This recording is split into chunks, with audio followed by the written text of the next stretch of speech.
शुक्रिया आपका राजन, तमाम जानकारी के लिए। और इस खबर से आगे बढ़ेंगे। एक और अहम खबर हमारे पास है। G20 सम्मेलन का दूसरा दिन, विदेशी स्वदेशी प्रतिनिधि करेंगे धर्मशाला भ्रमण। नारघोटा चाय के बागानों का करेंगे दौरा। मान टी एस्टेट फैक्ट्री भी जाएंगे मेहमान। कांगड़ा कला संग्रहालय का भ्रमण करेंगे प्रतिनिधि।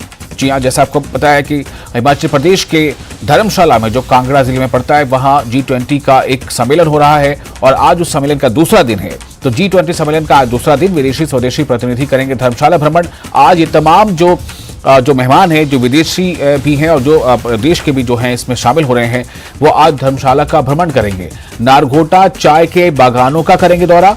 मान टी एस्टेट फैक्ट्री भी जाएंगे मेहमान और साथ ही साथ कांगड़ा कला संग्रहालय का भ्रमण करेंगे प्रतिनिधि।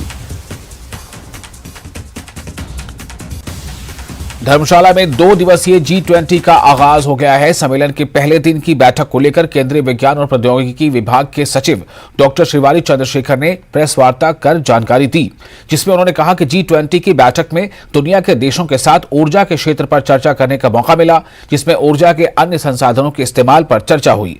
बैठक में बात की गई कैसे मिथेनॉल का प्रयोग करके डीजल पेट्रोल के इस्तेमाल को कम किया जा सकता है।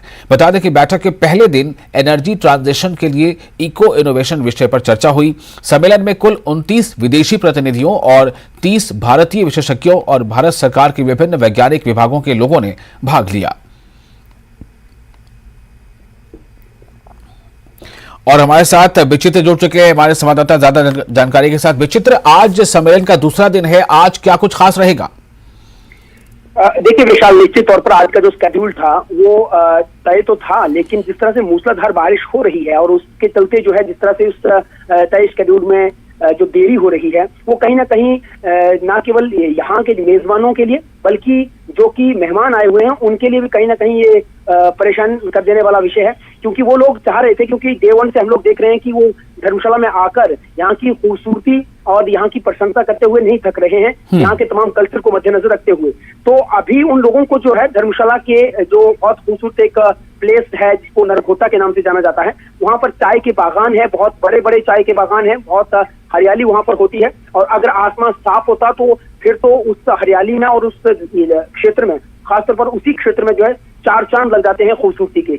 तो अभी क्योंकि बारिश हो रही है तो उस वजह से जो है उन चाय के बागानों में ना तो ये मेहमान जा पा रहे हैं और ना ही जो एक्सपीरियंस उनको वहां पर चाय को चुनने का लेना था वो ले पा रहे हैं। लेकिन हाँ, ये जो स्केड्यूल है वो इसी तरह से कि आज वो नरघोटा में जाएंगे, चाय के बागानों को देखेंगे, वहाँ चाय को चुनेंगे और इसके साथ साथ जो है वो फिर वो मान टी एस्टेट जो फैक्ट्री है वहां पर चाय की प्रोसेसिंग कैसे होती है वो विचित्र।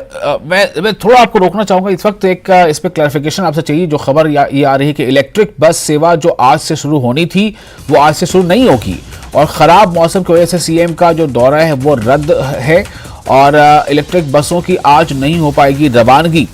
जो आज से फ्लीट जो 10 बसों की शुरू होनी थी इलेक्ट्रिक बसों की, इसके बारे में भी आज सीएम को उस पर हरी झंडी दिखाना था। HRTC की तमाम तैयारियां धरी की धरी रह गई। आज ये नहीं हो पाएगा, दोबारा तय होगा हरी झंडी दिखाने का कार्यक्रम। क्या इस बारे में कोई जानकारी मिल पाई आपको विचित्र?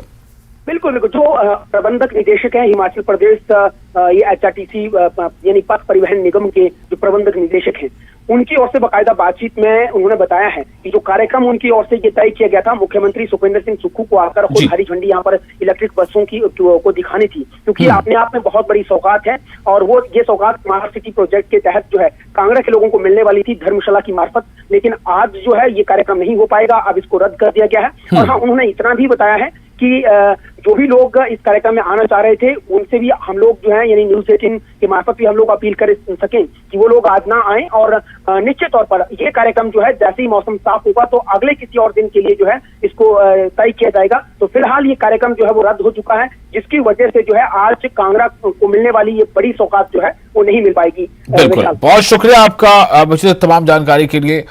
और इसी के साथ इस बुलेटिन में फिलहाल इतना ही, लेकिन न्यूज़ 18 जम्मू कश्मीर लद्दाख हिमाचल पर लगातार बड़ी और अहम खबरों का सिलसिला जारी रहेगा।